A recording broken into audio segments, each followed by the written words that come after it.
Hey, Eric. Hey, John, how's it going? It's going well. It's good to be back. Yeah, how was vacation? A vacation was good. We had a great time. I would say that when you're trying to escape Oregon, the Oregon winter can be kind of gray. We try to take this week that my kids always have off school to go somewhere where we can kind of get a little more sun. And we went to Arizona, which had like Lots of sun in Arizona. yeah, it's always sunny in Arizona. They had they were setting records, like 100+ year records for low temperatures, and it was very cold. It was much colder than we hoped for, and it rained and it snowed in Tucson. I saw the video. My son showed me the video. Yeah, that was great. We'll have to give a link for the Tucson police trying to investigate a strange white powdery substance that they'd never seen before. Yeah, it was cold. Thankfully, we know that the Grand Canyon gets cold in the winter and gets snow, and we were going up there for a couple of days, and so we had brought jackets and I'll say warm-ish clothes, but it was not warm enough. But anyway, it was good. It was good. We had a great time. We saw lots of ruins and did a lot of driving. Went to some really cool places, and actually that'll be my something fun. So I'll save a little bit more of that for. I was going to later. say I cheated and looked at your something funds, and I'm actually excited about both of them. So yes, we need to hurry up and get through everything so I can get to the yeah. Well, you're welcome to quiz me. Let's see. You and Peter did great last week. That sounded cool. I listened to it while I was down there. Yeah, we had a lot of fun. Yeah, that's cool. I appreciate him stepping in. That way, I didn't bother taking a computer or a microphone or anything. I just phone and so you phone actually and went on vacation for iPad. real. Yeah, pretty much. Yeah, I wouldn't say I totally unplugged. I attended a couple of meetings, but those were before the family woke up. So Cool. that's okay. So how about you? How was your week? Let's see. It was good. I spent this last week preparing for my middle daughter is in the high school musical. Not that high school musical, but a high school Right. musical. Right. Not all A high school capitalized. musical. Yes, and she's one of the. I'm going to say it wrong. I always say lead role. She's no, Dad. It's a principal. Oh, So she's one of the principals, and this last week, I have cracked my fingers and relearned how to do some sewing. So she had some costume items that needed to be sewn, so I sewed some Velcro on things for her, and then we had all these snow days up in Oregon, and so their final practices going into, it starts Friday, right. and so So the final two more practices days. going into it. And we were We're off. snowed out. The kids were out of school today and Monday. So Yes. yeah, pretty bad. Sorry, today is Wednesday. So Monday and Wednesday. Monday and Wednesday. So they will have. She has yet to actually do a full run through of the play in full dress and everything. So tomorrow will be her first day, and then Friday they open. So Wow. she's a little stressed but excited. No pressure. She'll have a great time. Oh, that's cool. Well, I don't mind saying publicly as well. We got tickets for the Saturday night showing, so we'll cheer her on. All right. I'm sure I will be there, probably helping out in the concession booth or something. So we'll Awesome. see you next week. All right. Best of luck to her. Yeah. So for some follow-up, I guess, All right. here, and this is not necessarily follow-up to anything previously, but I didn't want to put it in as a full topic because it's cryptocurrency. And apparently there's a story that kind of caught my eyeballs this week a reminder that, unlike other websites that you may sign up for, like if you sign up for a website and you lose the password, maybe you lose some posts if it's like an Instagram or a Twitter, or you lose an account or something along those lines. Maybe it's like a picture site, you lose some pictures. When a website that deals with cryptocurrencies screws something up, you have the potential to lose money or something that represents money or can be turned into money. Maybe value is a better word. Something that other people find of value and will exchange for something. Anyway, so this was I believe, generally popular wallet. They have wallets for iPhone, Android, Mac, Windows, web. And when you go and set up a wallet, you create a passphrase. And one of the popular things to create a passphrase with is an auto-generated list of 12 random English words. So you get a super long password, basically. Yeah, so a really super long password. And this is typically used as a way to restore your wallet from if you lose your actual password or the keys. This is the super long passphrase that's used to restore a wallet. Well, this cryptocurrency website / wallet was taking that field where that passphrase was entered and sending that up in plain text to Google's spell check API. Oh, man. Oops.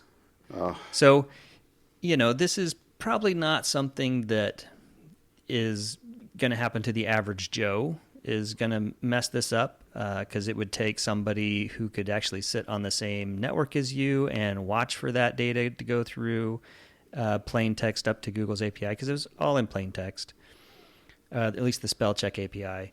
But just a reminder that maybe the services that you are depending upon can and will have bugs in them, and so just be but that's another reason pay attention. To have HTTPS on everything. Yes, exactly. I guess, yeah. So this researcher, they had lost a bunch. Well, I actually don't know if I should refer to it as a researcher. Someone who lost a large sum of money, $60,000 to $70,000 in cryptocurrencies, tried to figure out why and started digging into the wallet they were using and discovered this. And they have a big write-up on. They built a website that says avoid this wallet because of here's the reasons why. And he's written up all the things he tried to do to contact the company to say, hey, this is what I saw. This is wrong. You shouldn't be treating a super secret passphrase field as just a general text field. And things did not go well. And apparently this is not the first time the company has responded negatively to people who have brought bugs to light. So I don't know. So just a follow-up item. Be careful with your wallet provider. If you're a cryptocurrency geek, be careful who you are relying on to be that intermediary between you and your cryptocurrency. Yeah. Wow. I feel bad for everyone who loses money like that, and there sure has been a whole lot of them in the last couple of years. Yeah. Well, that actually sort of gets me to my actual topic. Oh, okay. Should we go straight in? All right. Yeah. What's your topic? So my topic, I have the Ring doorbell. I do as well. Right.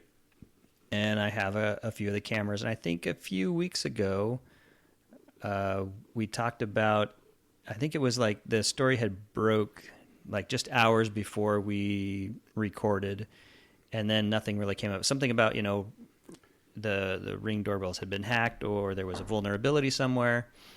Well, this is another set of researchers who have published a vulnerability in the Ring doorbell. And what this vulnerability allows an attacker to do is, if they can insert themselves between the Ring cloud service and the mobile app, then they can alter the video feed.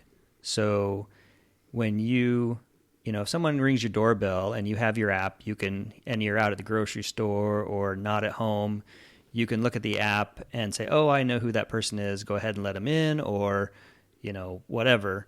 So this is almost movie theater hacking, or movie magic hacking, right? Instead of sending you the feed of the actual person, you send a fake feed, a bogus feed of How do they else.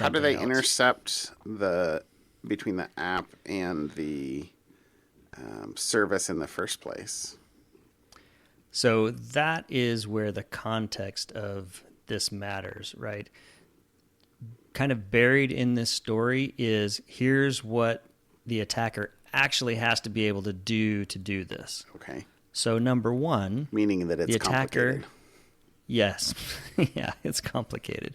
Meaning that number one, if the Ring owner is at home and they're on their home Wi-Fi network, then the attacker needs to also connect to that home Wi-Fi network, right? So there's option number one.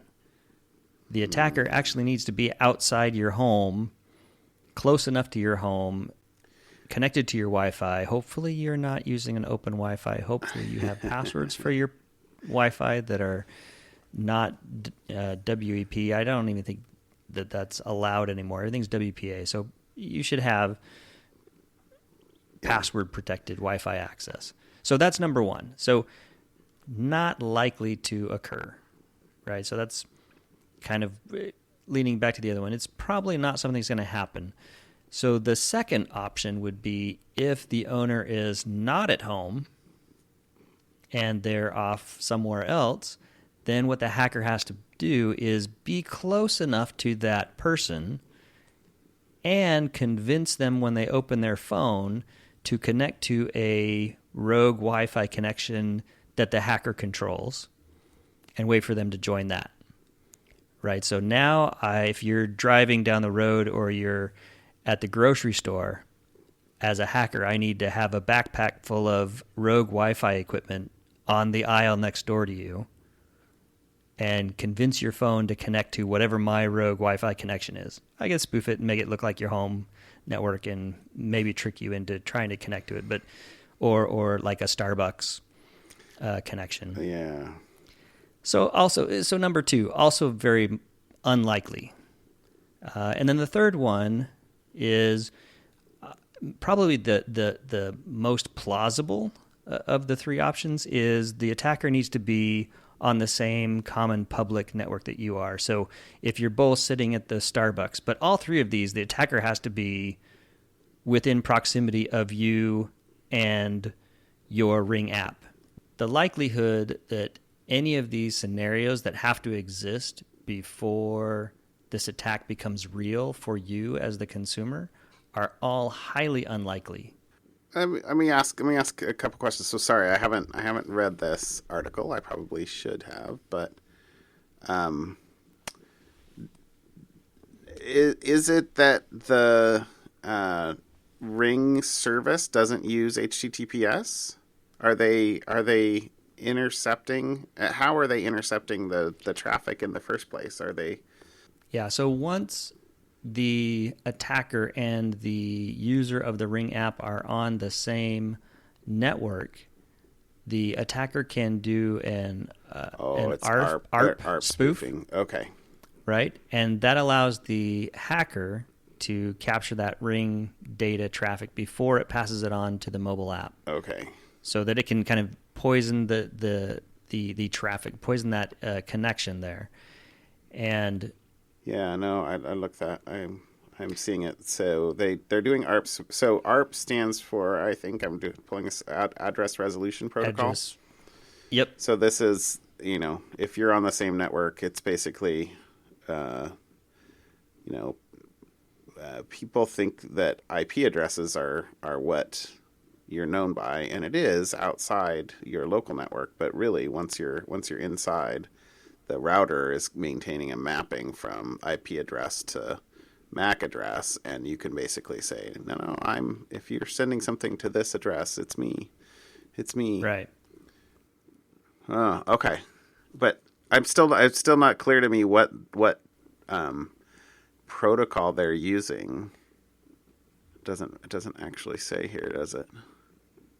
No, I think if I probably read the full details with the gory details, this is just like this is a summary. A summary article, but I'm sure it's in the gory details. But I think just in general, Amazon has already fixed and released an update, and maybe that fix and release was to just turn on HTTPS by default, I think.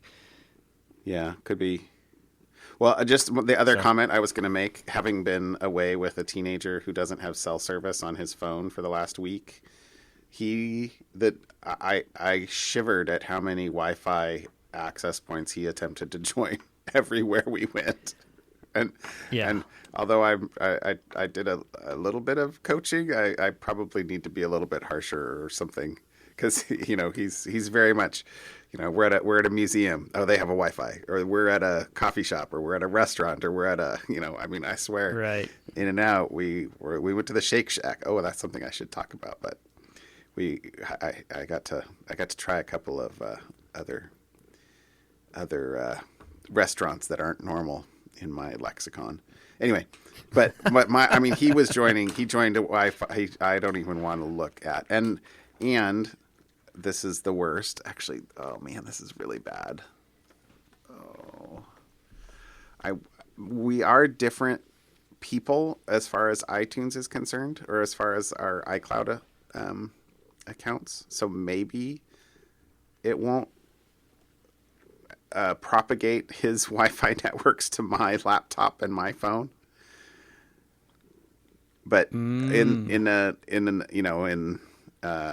like historically, I have an app before I set him up with his own iCloud account so that he could listen to music and not stop me from listening to music.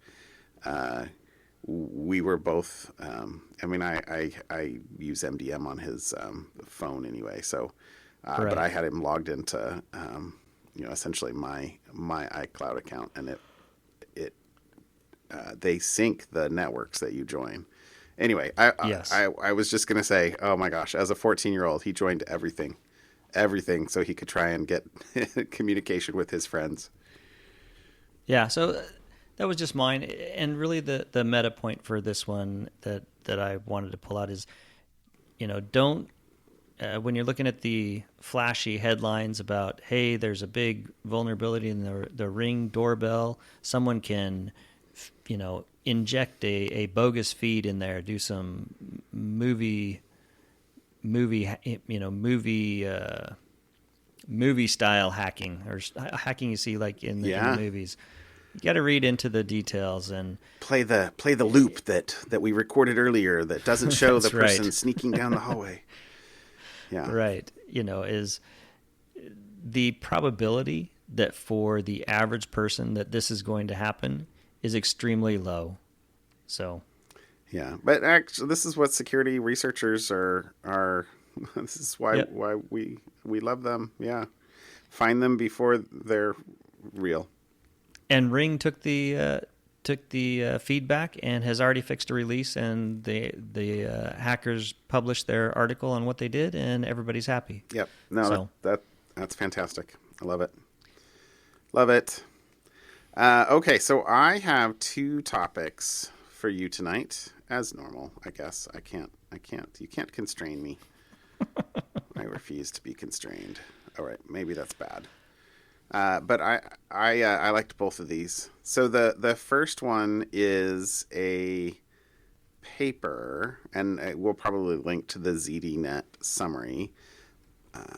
But it's a I guess hack. It's a vulnerability in browsers that will let a malicious web page run code even after you've navigated away from that web page. So traditionally, when you have you're interacting on the web, you go visit a page. That page will load down dozens or 100 or more resources, some of which are JavaScript, some of which are style sheets, some of which are HTML that you see, and some of which are images. And anyway, there's many things will come down in a single request. But one of the things that you can do in browsers these days, or one of the services that HTML5 provides, is something called service workers. Okay. This is basically a way for, if your web page is going to be computationally intensive or for some reason, you can basically spin up background threads to have them do work in the background. And because you don't want to have the thread that's doing rendering of the web page slowed down. You want it to be really fast and responsive so that it looks good. But this is, I gotta say, this has a link to the actual paper, and I went and I pulled actually a couple of things out of the paper, but I didn't have a chance to read the full thing. It would have taken a bit of studying, but they've done some clever things here. They called it Marionette or Marionette, kind of a play on marionette. Which is kind of nice. Not Super Mario. Not Super Mario, although I don't know, kind of cool. But so the basic gist here is that if you visit a page that loads up service workers, those service workers can have what in development we would say their life cycle can extend beyond the life cycle of the page that you're visiting. So when you close the tab or close the window, it's still in the background and it can still run, and it can create triggers for it to run at other times, and it can even it has the ability to go and load pages in the background and interact with other servers, which means that it can basically you can spin up and have long running code that's going and getting other instructions for what to do, or additional logic, basically have a contacting a command and control server without you knowing it. And then, so that's not good. I mean, at a certain level, it's as designed. I mean, this is what service workers are made to do. So, I haven't seen any analysis on, potential solutions, but the other tricky thing I pulled out from the article, though, is that they basically were able to get persistence across browser restarts as well, though, because oh wow, the service was basically, in this case, the service workers are not restarted when if you close the tab, it can still run in the background. If you close the window, it can still run in the background because you've still your browser's still running. But if you close the browser and restart the browser, they're not running. But there's also another API, a push API, that will allow a web server to try to send a message to a client that has connected to it previously. And if that is successful, the server push, which is designed to, provide content asynchronously, so it's there and ready for you when you go to get it. But anyway, if that is successful, then the server can basically restart the service workers after browser reboot. So interesting. This is actually something I feel like I kind of want to play with myself, and it doesn't seem like it would be that hard to replicate. So, Is this generally this isn't a new browser concept? well, so Is I it? don't remember. It sure feels like this should be have been utilized maliciously for as long as it has existed. Well, there's a reference up at the top of this article to a PuppetNet's research paper that actually was released in 2007. So, I mean so it's I don't think this style is new necessarily. I thought that as a general concept though, this really caught my eye. Fun. Yeah. Okay. My second topic was actually some friends of ours. We knew these people, but so this is an article that Eclipsium published this week. What is today? I guess today is the 27th, so they published it yesterday. That was Eclipsium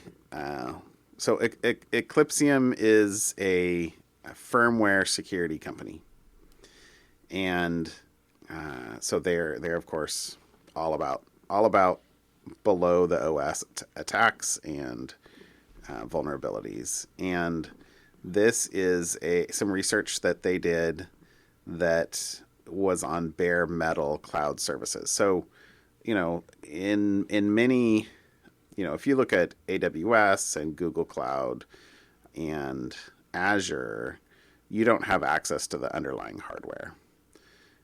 For the most, I never say never. It's virtualization in general, but in classic data centers and many quote unquote cloud services that are basically the upgrades from what were data centers, and so I don't know. I think of these things as like rack space, or soft layer is the one that they used as an example in here, but they were really careful to say that it's not limited to soft layer. You can, when you ask for a server, you basically have a server provisioned for you, and you get, you use software-defined networking to isolate it so that you do kind of get your own little pond to play in, or swimming pool, but you have access to the server, and when you deprovision it, it goes back into a pool to be provisioned to somebody else who asks for another server. And the point of this research and demonstrated vulnerability is that if you have access to the hardware, then there are hardware management features that may be available to you that persist operating system refreshes, reloads, everything else.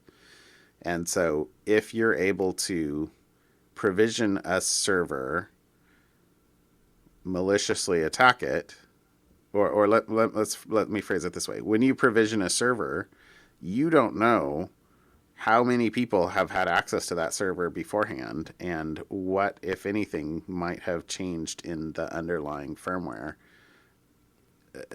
presuming that the firmware isn't booted from a known signed root of trust, for example. So what they did was I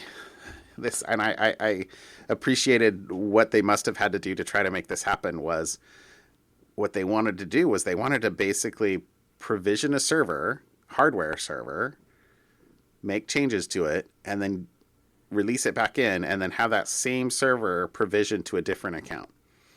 And if you're talking thousands of servers, how in the world are you going to do that? Right? Right. Seems like that would be really hard. But all these cloud services have many locations. And if they have a location in, I'll say, Timbuktu, that probably only has, a couple hundred servers, then, you could probably provision, deprovision, and play the game a little bit and have a much higher chance than, if you're in US West 2 or, US East 1 in AWS, for example, right? Anyway, if you have a much smaller environment, and so they were able to do that. Let's see. So they got a server, and then backed up the firmware basically locally. Went and made a change to the firmware, just like a innocuous change. They changed one character basically inside a comment, and then reflashed the firmware, and then released it back into the pool. Attempted to reprovision it, verified that they got the exact same server, so they got the serial ID and stuff like that from some commands, Unix commands, right. And verified that they got the same server, and that the server, even after being released and reprovisioned to a different account, had persisted their firmware changes. Mm-hmm. I think that there are some reasons to have hardware, get bare metal, as it's known. Yep. But you really got to be careful. And they have at the bottom of the article, they have a whole bunch of recommendations basically for what you should do as a consumer, what the cloud provider should do. But the other thing I wanted to actually say, and that I thought was relatively humorous in a dry sort of way, was the disclosure timeline. Because that was my favorite part of this. Exactly. We've talked about disclosure timelines a couple of times. I forget the one that we were talking about a few weeks ago that was like practically a year in the making. But it looks like they actually sent the initial discovery to IBM, and then the whole rest of these things are Eclipsium contacted IBM and asked if they had updated. Contacted IBM, and then eventually they were said, "Well, go to the forums," and so they're all right. Well, we submitted through the forums, and then they said we're gonna release. Do a disclosure the week of December 3rd. No response. So they notified CERT in January. And anyway, so it sounds like they actually waited a couple months longer than they might have had to officially based on a September 6th, initial disclosure. But then after providing a final draft to IBM for comment, then IBM released a blog that you'll see at the bottom of the link. We'll link in here if you want to. But then they had some disagreements, let's say, with the blog. So with the characterization of Eclipsium does not agree with the characterization of this as a low severity issue. Using CVSS 3.0, which is a common vulnerability scoring system, I think. It's an attempt. CVSS is an attempt to normalize how you rate vulnerabilities, and so they're saying it would be a 9.3, which would be quite bad. It's not as bad as you can possibly get, but it's quite bad. Or it's not low severity. That would not be a quote unquote low severity. And anyway, so I found that kind of humorous and a little bit dry at the bottom. So. Yes. Well done, guys. Anyway, yep. Well done. All right. What you got for me fun? So I had one something fun, and then you mentioned something up above, and I thought I'm going to have a second something fun. Oh, wait. Are you allowed to have two fun things? My second something fun, though, is very much self-serving because it's an app I wrote. So I was just going to make a comment because I didn't interject it when you mentioned it above, so I figured, but it'd probably be worth mentioning. Yeah. So my something fun is I discovered code.nsa.gov.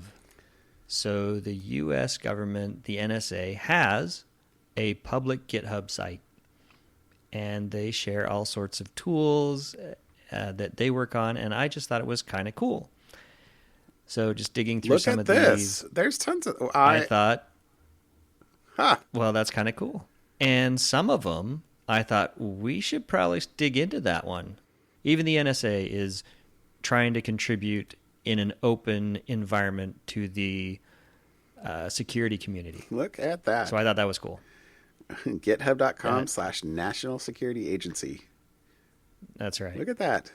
Look at that. How awesome. So that was my something fun. And then my second self-serving something fun was you had mentioned above about, the iPhone will sync Wi-Fi hotspots with all your iCloud, all your devices that use iCloud. It'll sync those Wi-Fi hotspots. And I wrote an app for the Mac that will check all the Wi-Fi hotspots. So if you launch this app on any Mac, it will load up and look at the Wi-Fi hotspots that you have connected to either on your Mac or on any other Apple devices that sync with that Mac via iCloud. And it'll tell you when you last connected to that. What I don't have in the app yet is what device it connected from, because I don't think I know that yet, or I haven't been able to figure out how to derive that yet. And then just a bunch of other data. Some of it's very much a developer-y tool, because there's a lot of details in there that I don't even know what the flag means, but I spit it out just to show, maybe at some point I'll know what the flag means. Some of them I do, and they have more detailed descriptions, but if you have a Mac and you want to see what your Mac has ever connected to, the Wi-Fi addresses it's ever connected to, and whether or not it's a Wi-Fi address that it will connect to automatically in the future, you could load up this app. And it's on GitHub. All the source code for it is out on GitHub as well. So if you want to make any fixes to it or play around with it or see how it works, all the source code's out on GitHub. So we'll link to the MacWiFiChecker. And if you just want to run it, you can just go to releases. Yes, if you just want to download, if you just want to pull it down and run it, you can just grab it and run it. So anyways, those are my two something funs: NSA source code and Eric Wheeler source code. That's awesome. Yeah. Okay, so my something fun. We actually saw a number of cool things that we did a number of cool things down while we were in Arizona, including the Grand Canyon, including a bunch of ruins, which were very cool, and including the what's it called, Musical Instrument Museum, which was amazing as well. But my two coolest things we did, and the coolest thing I think overall, was we went to the Biosphere. So Biosphere2, as they say, because Biosphere 1 is the Earth, the actual, that is the progenitor Biosphere. But Biosphere 2 is where in the early 90s, so it was built in the late 80s, and then in the early 90s, they had a group of 8 that went in for 2 years to live. Tell me you saw in a totally closed environment. Did I see what?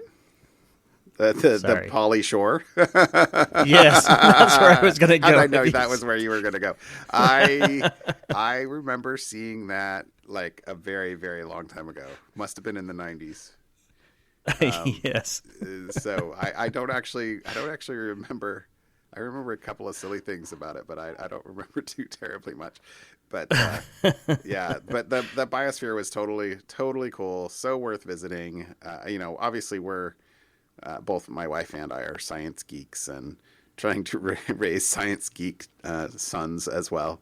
And so we're all about the museums and the things like this, and so it's cool because at the moment the University of Arizona is actually the custodians, I guess you'd say, of Biosphere, which is basically 3 acres inside glass. So, and anyway, it was initially started by like a private venture. It's basically the Jeff Bezos or Elon Musk of the late 80s who started it off. But today it's run by the University of Arizona, and they're doing they're using it for large scale experiments, which is very, very cool. But the the single coolest thing that I would say about it, and there's lots of information on this if you go to biosphere2.org, which is the link we'll put in the show notes here. But the single coolest thing is what happens, Eric, when the temperature rises outside or inside, and there's no exchange of air in between the two sides of the glass. Well, there's a difference in pressure. Exactly. The pressure, if one side's warmer than the other, there'll be a difference in pressure, and if that gets to be too much, it'll either explode or implode. And our houses and stuff are not sealed super well, but if they were, that would happen with our houses as well, right? Right. But in the Biosphere case, they wanted it to be 100% sealed. They didn't, right? The whole point of the experiment was, can they set up an ecosystem where all of the carbon dioxide is consumed by plants, and all the oxygen that gets re-emitted is, emitted from the plants that are inside there? And can they grow their own food, and can they process their own? I mean, it was a completely sealed ecosystem, including, the entire biosphere is sitting on top of enormous welded stainless steel plates to prevent any exchange of air or anything into there. But so you have this problem where, what are you going to do? You have this sealed environment. I don't know if you know this, it gets hot in Tucson. Mm-hmm. And except this year. Well, not this year, apparently. And sometimes it gets cold. Both problems. So, but what they have is they basically have a diaphragm. The big dome that you see, if you see a photo of this, is not actually living space. It's a diaphragm that it can raise or grow or shrink, depending on the pressure inside the biosphere. And it's gigantic. I don't even know. I guess I don't remember how far across it was, but they said it was 16 tons of steel and 4 tons of rubber. And it's basically you're inside a big balloon, and the big steel plate raises up with air pressure and or sinks down, and purely based on the differential. And so they had to totally calculate what are the different ranges, and how much volume do they need to have to compensate for that. And they had to build this entire enormous structure that is basically the lungs of the biosphere. Right. And then they have a second one actually as a failover, because that was evidently one of the most concerning things for whether it would succeed or not. Anyway, I've spoken too long about that. Biosphere 2 was really, really cool. And then the second thing I was going to mention was we went to Taliesin West, which is the western home of Frank Lloyd Wright and his school. And so basically for the last 25-ish years of his life, he split his time and spent winters. He's basically one of the original snowbirds. Came and built it when there was there wasn't anything. It was in the 30s. So it was basically nothing there, and out in the middle of nowhere. And it was totally cool. Yeah, this is the one I am most jealous of, because you're a science geek. I'm an architecture geek. I love architecture, and I went to visit this once, and we got there right as they were. I don't remember if it was they were closing or they had to close because of weather or storm or something had happened. So I didn't actually get to tour it the one time I was there and went to try to do it. And so I am super jealous, and now I need to get back down there and check this out. Okay. Well, if you, I don't think I realized you were such an architect geek. I took a bunch of pictures I can show you. I would love to see them. But I think I tweeted out a few of them if you want to go and look at last week. But what was I going to say? Well, I'm not that much of an architecture geek, to be honest, but my brother-in-law, who they live in Phoenix, is an architect and like for real. and he is, you might say, an architecture geek and a Frank Lloyd Wright fan. And so he was like, well, I could take you to Taliesin West. And we're like, I actually had to look up what it was. Well, but now you can also now take your kids. Frank Lloyd Wright there is a Frank Lloyd Wright home here in Oregon, not down by Silver Falls, right? Yeah, actually, yeah. Will told me. He told me. There you go. Yeah, you should go check that out too. It's a pretty cool. It's cool too. I've been told it was really cool. Yeah. So, and then I guess the other funny story I'll say is that on the tour. So we did a tour. So so my brother-in-law and sister-in-law, I guess, are members. So they're they actually were like, oh yeah, we gotta we have the tour scheduled. No big deal. And so we just kind of showed up and it was great. But on the tour, there were a couple of pianos there, and the tour lady's like, does anybody play the piano? And they were like, well, play something. And I was like, I'll play a scale or something. But then the tour lady was like, you just played the same piano that Billy Joel played on. And I was like, what? All right. That's fantastic. Hey. It was really, really out of tune. But anyway, Taliesin West was super duper cool. And those were probably my top two events that we did while we were down there. They were great. Stuff. Welcome back. Hey, it's good to be back. Fun to do the podcast again too. So, all right. Well, I guess we'll wrap it up. Call it a show. Yep. See ya.